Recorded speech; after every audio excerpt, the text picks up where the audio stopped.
你有冇過分正面呢？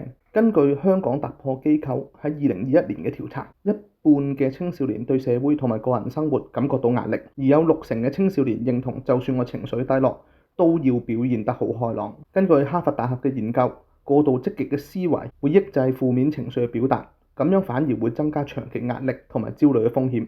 研究發現，35% 嘅受訪者因為過度積極嘅思維而經歷未解決嘅情緒困擾。過分正面可以喺好多方面表現，有啲人喺工作上佢過分自信，覺得自己好有能力；有啲人會喺財務上覺得過分樂觀。而今日我哋講緊嘅係喺情緒上，我哋嘅社會好多時教我哋解決問題，唔好去重視自己嘅情緒。例如細個喊，爸爸媽媽會話喊嚟做咩？